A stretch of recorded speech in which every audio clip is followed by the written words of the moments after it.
বিসমিল্লাহির রহমানির রহিম। আমি Mohammad Obaidur Rahman Laskar, advocate, Bangladesh supreme court, chairman and trainer, অধিকার ভিত্তিক সংগঠন লিগ্যাল অ্যাকশন বাংলাদেশ, প্রভাষক এবং পরীক্ষক, আইন বিভাগ, জাতীয় বিশ্ববিদ্যালয়। আজকে আমি আলোচনা করব হিল্লা বিবাহ সংক্রান্তে।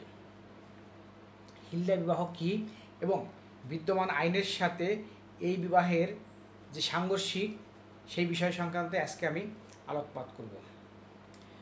কোনো স্বামী কিংবা স্ত্রী যদি তার স্ত্রী বা স্বামীকে যদি তালাক দিতে চায়, তাহলে বাংলাদেশে বিদ্যমান আইন অনুসারে তাকে তালাক রেজিস্ট্রি করতে হয়, যেটা বলা হয়েছে 1961 সালের মুসলিম পারিবারিক অর্ডিন্যান্সের 7 ধারায়। এবং এই তালাক বা বিবাহ রেজিস্ট্রি করতে হবে, প্লাস যদি তালাক দিতে হয় তাহলে তালাকের নোটিশ যাকে তালাক প্রদান করা হচ্ছে তার বরাবর রেজিস্ট্রি ডাকযোগে পাঠাতে হবে এবং তার স্থানীয় চেয়ারম্যান কিংবা সিটি কর্পোরেশনের বরাবরও সেম কপি পাঠাইতে হবে। এই নোটিশ পাঠানোর পর 90 দিনের মধ্যে চেয়ারম্যান কিংবা সিটি কর্পোরেশন কর্তৃপক্ষ আরবিট্রেশন করে বা সালিশ করে তাদের মধ্যে সমাধানের চেষ্টা করবেন। যদি সমাধানের চেষ্টা করার পরেও তারা ব্যর্থ হন কিংবা 90 দিন অতিবাহিত হওয়ার পরেও যদি স্বামী বা স্ত্রী সিটি কর্পোরেশন কিংবা চেয়ারম্যানের সঙ্গে যোগাযোগ না করেন, তাহলে তালাকটি কার্যকর হয়ে যাবে। তালাক কার্যকর হওয়ার পরে উক্ত স্বামী এবং স্ত্রী যদি চিন্তাভাবনা করেন যে আমাদের তালাকের ডিসিশনটা সঠিক ছিল না, ভুল ছিল, তারা রাগের বশবর্তী হয়ে তালাক প্রদান করেছেন, তাহলে তারা উভয়ে বিবাহ করতে পারবেন। কিন্তু এই সংক্রান্তে দেখা যাচ্ছে আমাদের দেশে, বিশেষ করে প্রত্যন্ত অঞ্চলে, গ্রাম অঞ্চলে, স্ত্রীকে তালাক বলার সঙ্গে সঙ্গেই গ্রামের এক শ্রেণীর আইন না জানা মুরব্বীরা, সমাজপতি বলছে যে তালাক হয়ে গেছে। কিন্তু বিদ্যমান আইনের যে প্রসিডিউর আছে, পদ্ধতি আছে, যেটা 1961 সালে মুসলিম পারিবারিক অর্ডিন্যান্সের 7 ধারায় বলা হয়েছে, সেটি কমপ্লাই না করেই তারা তালাকটাকে সঠিক বলে ধরে নিয়ে পরবর্তীতে দেখা যায় ওই স্ত্রী আর স্বামী যদি একসঙ্গে বসবাস করে, সেই ক্ষেত্রে তাদেরকে হিলে বিবাহের জন্য একটি ফতোয়া জারি করা হয়। এখন হিলে বিবাহ কী? হিলে বিবাহ হচ্ছে নিজ স্ত্রীকে অন্যের কাছে একটি স্বল্প সময়ের জন্য বিবাহ প্রদান করা, এবং তিনি যদি ওই স্ত্রীকে তালাক দিয়ে দেন তাহলে পূর্বের স্বামীর কাছে ফেরত আসতে পারবে। এই সংক্রান্তে 2001 সালে জনৈক সাইফুল এবং তার স্ত্রী শাহিদার মধ্যে ঝগড়া হয়। এক পর্যায়ে সাইফুল তার স্ত্রী শাহিদাকে মুখে মুখে তালাক উচ্চারণ করেন। তখন সমাজপতিরা শাহিদাকে হিলা বিবাহ দেওয়ার জন্য প্রেশার ক্রিয়েট করেন। এই বিষয়টি সুপ্রিম কোর্টের সিনিয়র আইনজীবী ডক্টর কামাল হোসেন স্যার মহামান্য হাইকোর্টের নজরে আনেন।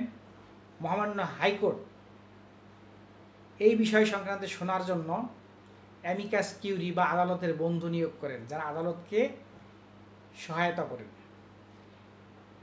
আইনজীবী এবং ইসলামিক স্কলাররা তাদের বক্তব্য তুলে ধরার পরে মহামান্য হাইকোর্ট এই সিদ্ধান্তে উপনীত হন যে হিলা বিবাহ 1961 সালের মুসলিম পারিবারিক অর্ডিন্যান্সের 7 ধারার সম্পূর্ণ পরিপন্থী, যা শাস্তিযোগ্য অপরাধ। একই সঙ্গে 1860 সালের দণ্ডবিধির 494, 498, 508 এবং 509 ধারার স্পষ্ট লঙ্ঘন এবং শাস্তিযোগ্য অপরাধ হিসেবে গণ্য করা হয়েছে।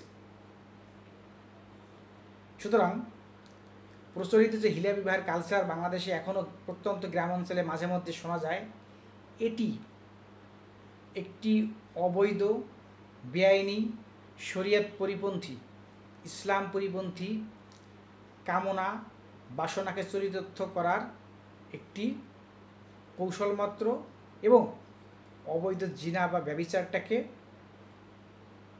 পবিত্র ধর্ম ইসলামের ট্যাগ লাগিয়ে সেটাকে হালাল করার একটা অপচেষ্টা মাত্র, যা ইসলামিক আইনে এবং বাংলাদেশে বিদ্যমান আইনে সম্পূর্ণরূপে অবৈধ এবং বেআইনি এবং শাস্তিযোগ্য অপরাধ বটে। সুতরাং আমাদের সমাজ ব্যবস্থায় যে সমস্ত সমাজপতি কিংবা ইসলামিক স্কলার না হয়েও লেবাস পরে ইসলামিক স্কলার সেজে এই অবৈধ বিবাহকে বা এই হিল্লে বিবাহকে তারা জায়েজ করার চেষ্টা করছেন, প্রকৃতপক্ষেই তারা অপরাধী। সাম্প্রতিককালে গাজীপুরে এমনই ঘটনা ঘটেছে, যেখানে একজন নারীকে 2 ঘন্টার জন্য বিবাহ করেন একটি মাদ্রাসার শিক্ষক। এরপরে তারা মসজিদের ভিতরেই লাইট ফ্যান অফ করে মশারি টানিয়ে সেখানেই তারা কনজুগাল রাইটস এস্টাবলিশ করেন। আর ওখানেই কনজুগাল রাইটস এস্টাবলিশ করার পরে, দাম্পত্য সম্পর্ক স্থাপনের পরে তাৎক্ষণিকভাবে আবার তালাকও দিয়ে দেন, শুধুমাত্র হিলা বিবাহের এই তকমা লাগিয়ে। বলা হয়েছে যে এটি ইসলামের বিধান, প্রকৃতপক্ষে এটি ইসলামের বিধানের সঙ্গে সম্পূর্ণরূপে সাংঘর্ষিক, বিদ্যমান আইনের স্পষ্ট লঙ্ঘন। ধন্যবাদ সবাইকে।